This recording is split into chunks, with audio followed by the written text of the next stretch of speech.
You ever look at your kid and recognize certain traits? Man, just like their mom, or just like me. And it tickles us sometimes. Then that is good when they're positive traits, you know. But what's unfortunate is sometimes they take on all the time. They just don't take on our positive traits, they take on our negative traits as well. It's those negative traits that might get them in a whole world of hurt as they're growing up. So maybe you recognize, maybe you that are my age or so, came up in the 70s, and times are not the same as they were.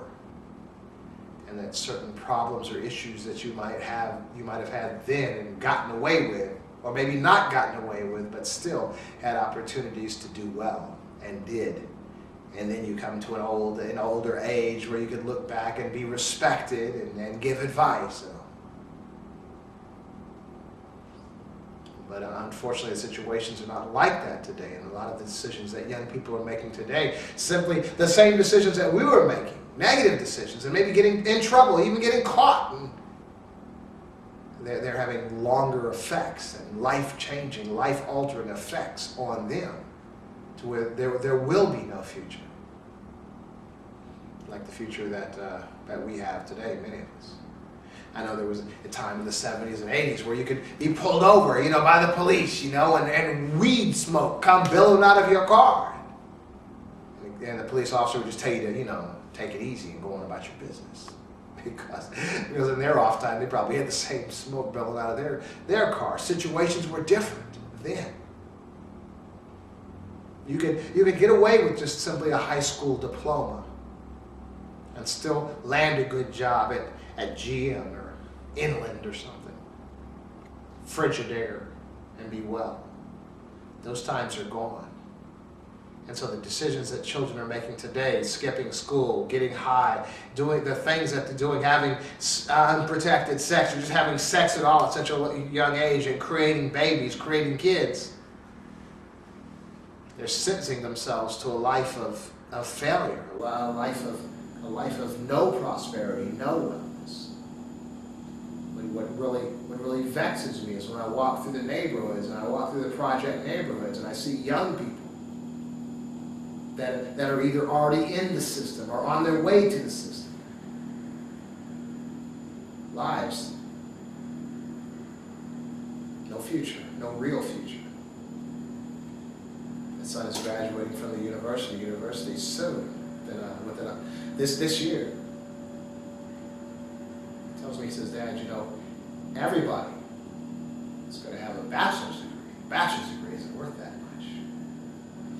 Given that reality of a bachelor's degree to these college students are not that much, then what is simply a high school diploma, or not even a high school diploma at all? So I really feel bad. I feel bad for these young people today, walking around with so many babies making babies. Well, I don't believe people should get married because a baby is on the way, but there shouldn't be babies on the way. and this is a reality in our community that just seems to be lost by the wayside. That we don't even see children born into families without the husband and wife, without a husband and wife as their parents. We don't see that as odd. We don't see that as a problem. And it really, really is. Because there is a dysfunction there as far as the family unit. Now you can take it from a religious perspective if you want to, or you can just take it from just a regular perspective. That is the balance of the mother and father actually being there, being a constant influence in the children's life. I see it in my family as well, like my daughter, for instance. I see the balance there between my wife and myself. My wife has certain personality traits, certain things that she's imparting into my daughter, and I have certain personality traits, certain things that I am imparting into her. And I shudder to think what my daughter would be like if she only had my wife's influence. I shudder to think what my daughter would be like if she only had my influence. And many of us have come up that way. Many of us are grown up that way, and our lives are full of dysfunction and imbalance. And I know I'll probably be getting a few calls on this just because of that statement I made from folks who were raised like that and feel that they are fine. But the reality is we all have some issues about ourselves, and as we begin to examine those issues, many of those issues come from the family units that we've come up in. And if we don't examine those very closely, and sometimes you might just want to ask your wife if you are married, or ask your husband if you are married. And if you're not, then you see right there may have been some influences in your life. But the reality is there are influences in our lives, influences that we can't see, intangible, invisible influences. And we're passing these influences were passed to us, and we're passing these influences into the lives of our children. And in many cases, they're having a devastating effect. I see the young people today. I see the young people today. Maybe I see this little 8, 9-year-old kid walking around with his pants hanging down, flashing some gang signs. I'm not familiar with them. I'm not in that generation. But I'm saying this, who influenced this boy? I saw a mother with her kid going into this little record shop. He must have been about 5 years old, had his pants sagging. What's up with that? Invisible things that we can't see. And I'm suggesting that we need to recognize this and take advantage of this and begin imparting invisible things that we can't see into the lives of our children. I see it every night with my daughter when I tell her stories and put her to sleep at night. And just when she's on the verge of going to sleep, I whisper things into her ear when she's in this like subliminal, just getting ready to zone out. And how great she is, how powerful she is, how great she is, a karate warrior princess, a great pianist, a great gymnast, a great mathematician, filled with the hope, filled with the Spirit of God, and that Daddy loves her very much, Every night, guess what she believes in? We can impart into our children invisible things. You tell your daughter she's beautiful, she's beautiful, she's beautiful every day, and guess what? She's beautiful, and she'll be beautiful. You tell your son or your daughter you're smart, you're smart, you're smart, you're smart, you're smart every day, every day, every day, and guess what? They will be that smart. You tell your child they're ugly, they're ugly, they're ugly, they're ugly every day, guess what? They're going to believe that. You tell them they're stupid, you're stupid, you're stupid every day. You tell them they'll never be worth anything. You're just like your dad, you're just like your dad, you're just like your dad. Guess what? They're going to be just like the dad, not going to be worth anything. You have the power of your tongue has the power to affect and change the life of your child. You know why?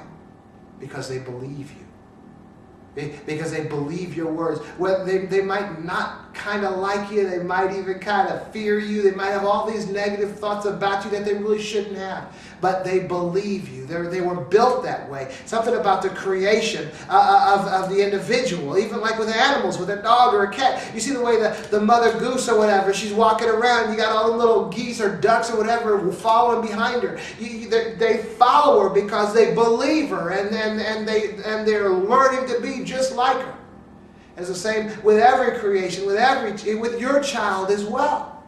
They believe you. They have this thing within them that will believe you. That's why we have kids that turn out to be KKK members. That's why we have kids that turn out to be, angry black kids, with full of hate. That's why we have kids that are destined to be the drugs or the alcohol or the womanizers or the abusers or all these issues because they believe the influences that are in their life. I'm telling you, you need to recognize that you have this power, that you have this invisible power in your child to make them whatever you desire to. And don't in vain just be saying anything or being any kind of way, thinking, oh, well, this is how I was raised, my kid will be all right. Well, look at you. You're not all right in so many ways. And you can change that. I think in religion they call it generational curses, and in the secular world they call it like cycles, or cycles, sociological cycles or whatever, that continue repeating themselves. Why? Because your child believes you. Your child will be just like you. And so rather than letting your child fall victim to the your ignorance of not realizing the power that you have, use that to begin to shape their lives so they can become exactly what you want them to be. But one of the things like Clarence Thomas, Clarence Thomas, he's a Supreme Court justice, African American, came up poor. There's a brain surgeon, African American, named Ben Carson. He came from a single. He was like the greatest brain surgeon. Okay, Ben Carson. His mother couldn't read. She had him growing up, and she was a single parent, had him reading to her every night as if she could understand. Imagine that. Because she understood that she wasn't willing to, as unlearned and uneducated as she may have been, she understood that invisible concept. That he was going to be just like her unless she made a concerted effort to guide him through the invisible nature of her suggestion and get him on a path that she wanted him to be on. I see it. See, we can say what we want, about the lot in our life, or about why we're like this, and about the white man this, and why we are here, because it's the man and the oppression and the drugs in the neighborhood. Now look, I've been in homes in project neighborhoods that were jacked up. Bugs walking all over the place, really jacked up.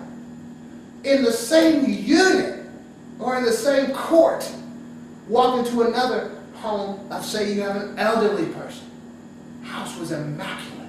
You couldn't even believe you were in the neighborhood you were in when you walked in that house, and you're around. If you're in there for any amount of time, when you walked out, you had culture shock because oh, that's right, I'm back in the hood, because this house was immaculate. It didn't matter the neighborhood. This individual was well, and she was able to make an environment within an environment that was positive and conducive for wellness and even learning. And I'm saying is we need to recognize that. We need to recognize that no matter where you are, no matter what your lot, no matter what your situation in life, you have the power to affect that environment that surrounds you, your perimeter, and that which is within your perimeter. And if you have children that are looking to you, if you have children that are believing your words, your unspoken words, you need to make sure that the words you're speaking are positive. And without them even realizing it, you're making them better. And that's the purpose, especially of a father or of a mother. It's not about us anymore. About what you can do for this child. Too often we find, I was explaining, too often we find that because we don't have the training, because we don't have the upbringing, that we don't really know what we're supposed to be doing. We're children. Sometimes I've been accused, like my mother sometimes, when I talk to my child, my little daughter, she's going to be 7, that I share things with her, that I should, bigger things or adult things. But these children, again, are being faced with things that we weren't faced with. The exposures that they're having, the world, and the sexual revolution, and the drugs, and the things that they have, the temptations and the influences. You might keep your child in a little bubble, but when she goes to school, she might be exposed to some crazy stuff, and if you don't have them ready, they're victims, okay? As I was just telling, I know recently, she was asking me, 7 years old almost, so Dad, when will I be grown? Grown? What?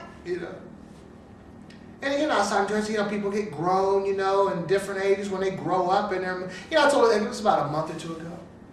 Then yesterday we were having breakfast, and I was talking to her, and I was saying, you know what grown is? Grown is when you really begin to recognize that you're not the center of the world. See, when a child is born, picture this, a child is just there, laying on his back, doing all this stuff, and it's everything, just, they're the center. They're not concerned if Daddy had a bad day today, or if Mama's depressed, or if the DP&L man's going to come shut off the stuff, or does Dad have enough gas in the car, or, with 60 Minutes, what's going to be on 60 Minutes? No, they're not concerned with any of that. All they're concerned with is, I'm hungry, wah, I need to be changed, wah. And they're not even thinking it's what exactly they need. They're uncomfortable, and they cry, and then their needs are met. Because they're the center of everything. Nothing matters except their situation and their comfort. That's what a baby is. And that's why we cater to them. But as that child grows up, begins to realize, and maybe in preschool, and maybe with brothers and sisters, begin to realize that there are other people around, and I don't just get everything. And as you grow up and you grow older, this is the reality. And when you finally become grown, truly grown, you recognize that your needs are not more important than anybody else's, but you're simply part of a group of people. And everybody's needs are just as important as everybody else's needs. But we find too often, especially in our communities, parents even, that believe that their needs are more important than the needs of the children. Or the children coming up not understanding or not even grasping because they didn't have the parent, because the parent thought their needs were more important than the child. That's why the parent was never there. That's why the parent didn't do anything. That's why the kid has, 6 different siblings with 6 different last names, because the parents are simply concerned with their own gratification, not concerned so much for the young people. So the kids don't have any example of what it is to be grown. Grown is recognizing that everybody's needs are as important as everybody else's, and nobody's needs are greater than another. But as we grow up in households where the father is cheating, or the father is getting angry, or the mother is cheating or getting angry, or drinking to satisfy this or to deaden this, and spending the money or blowing this, or beating the kids or beating the wife, or whatever things that spending all the money on the numbers, spending it out with the friends, and all these things that we do because we feel that our needs are more important than the needs of someone else, even than the needs of the individuals in our own family. This is the black community. We've had this too long. It's in every community, but this program is for us today. We need to get this right, because we need to recognize that it's these invisible tendencies, these invisible motivations, these internal proddings that we have are being picked up on by our children, and they're becoming the same way. And it's not doing them well. It's not suiting them. They need to understand what it's like to not to give up. They need to understand what it's like to be stubborn, as we all are, because we're so hard-headed, but to be stubborn for good things. And to know how to let the bad things go. Don't attach yourself to the negative things. Just look around our community sometime. You'll recognize we're just all off. We're not grown. We're old, but we're not grown. We're not. And it's about time we grow up. And for me, my philosophy has always been that I don't dwell too much on the past as far as the things that I've done wrong. The moment you recognize what right is, change. I have the ability to do that. I don't know where it came from in the path of my life, but if at that moment that I realize, I don't dwell on whatever was lost. I don't dwell on how much money I may have lost. I don't care. I don't dwell on anything that was lost. Any of the mistakes. At the moment that I have this revelation of reality, I'm no longer that person. I don't dwell on that negativity. I just look ahead and do what's right. This is what we need to do. We need to look around our communities and try to do the right thing. As many of you know, I've been in the community doing many things for 20 years, going door to door in the inner city neighborhoods, private neighborhoods, just talking to people, trying to help. Going to the jails and the juvenile detention center, talking to the young people there for like 17 years.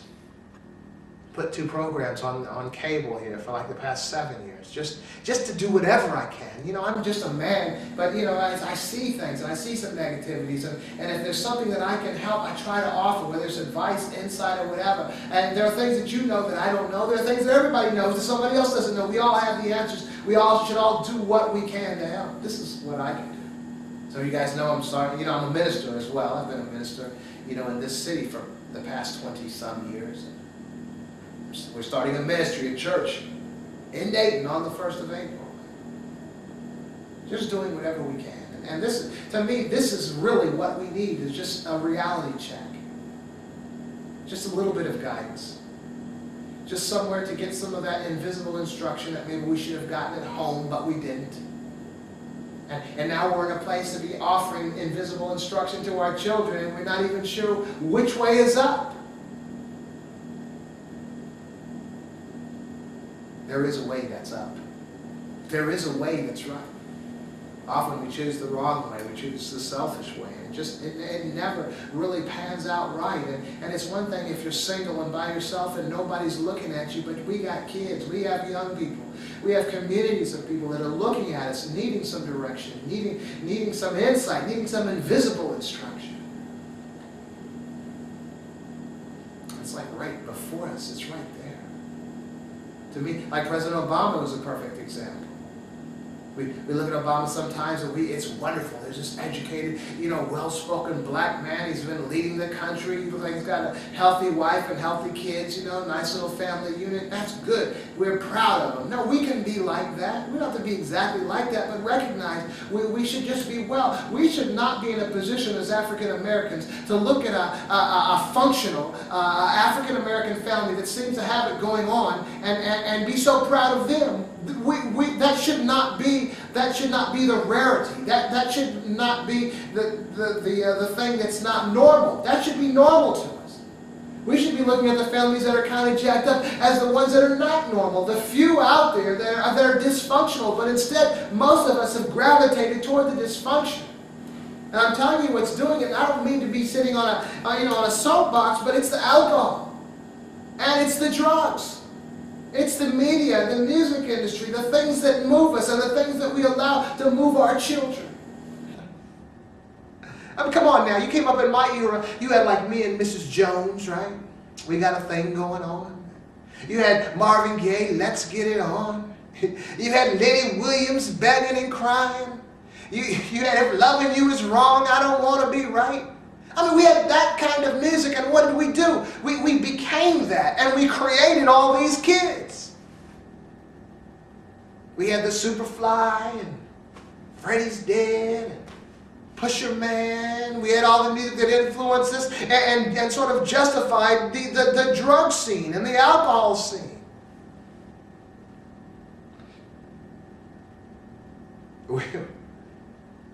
We have to admit that the music moved us and created us.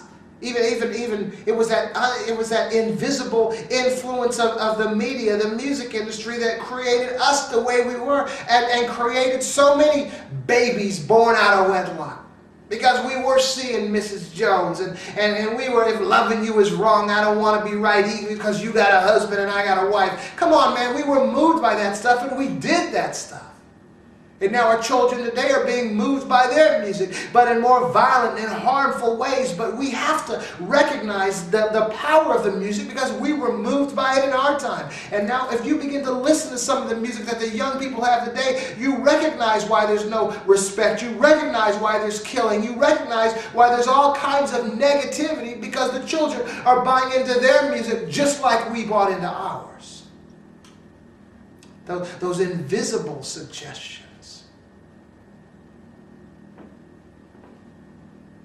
If we don't get a hold on this thing, we're not going to be right. We had a bit of a reprieve, a bit of a moment with Obama becoming president to give us sort of a wake up and a shake up, a wake up call to recognize things aren't the way we thought they were. Oh, a black man could never. I mean, that's not white folks saying that. That was us. You know how many black folks I talked to that were swearing a black man could never be president? Fortunately, they voted for him anyway, but they knew he'd never be president. So we got to wake up at that moment that things aren't the way we thought they were. I'm suggesting today is we need to grab hold of that moment and begin to evaluate, examine other aspects and other areas of our life and recognize that we are part of the problem. If we're not part of the solution, if we're not part of the encouragement to do right, if we're not part of those invisible suggestions to those that are watching us to begin to do right, we need to begin to putting away the bottle, putting away the pipe, putting away the number, putting away all the stuff that we've sort of habitually tied ourselves to, addicted ourselves to, and begin to try to get ourselves back together, try to get ourselves healthy again, try to get ourselves back in shape, try to get our minds clear, try to get our minds educated and try to push and motivate our children to be educated. Many of your kids, you may not realize that they're skipping school. They're not in school. And when they are in school, they're in the principal's office. They're fighting. They're in all kinds of mess. And even when they're sitting up in class, many of them are high. I see them all the time at one of the local high schools. sabotaging their own future because of the invisible influences that have guided their lives. We are the culprits. It's never too late. You just need to realize. Man, I tell you, the most powerful thing, and I'm a parent. I've been a parent for many years. One of the most powerful things you can tell your child is, I was wrong. You know, this is what Daddy has been doing. Daddy's wrong.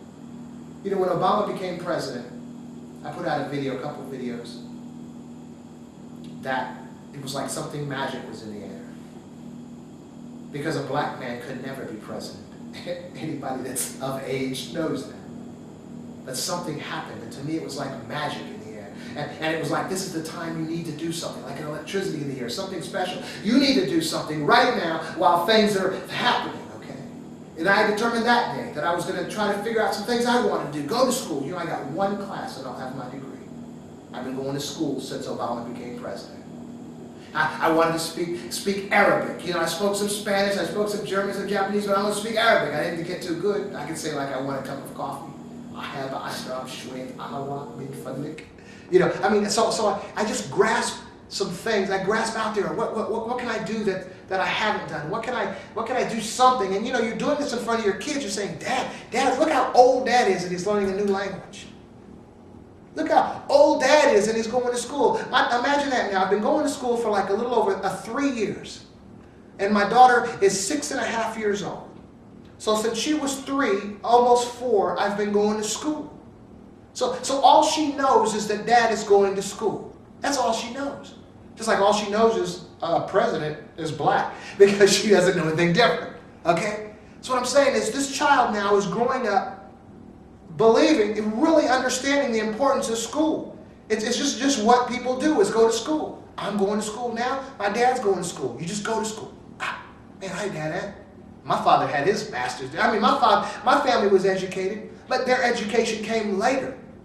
My brother's got his degree. My sister just got her master's degree, working on her PhD. They're educated, but they got their educated after they became grown. Now my son, right after high school, and he's getting ready to graduate college. And now my daughter, she sees a value in college more than even my son did. You see what I'm doing? We have the power, we have the ability to impart into our children invisible influences that will affect their lives positively for the rest of their lives.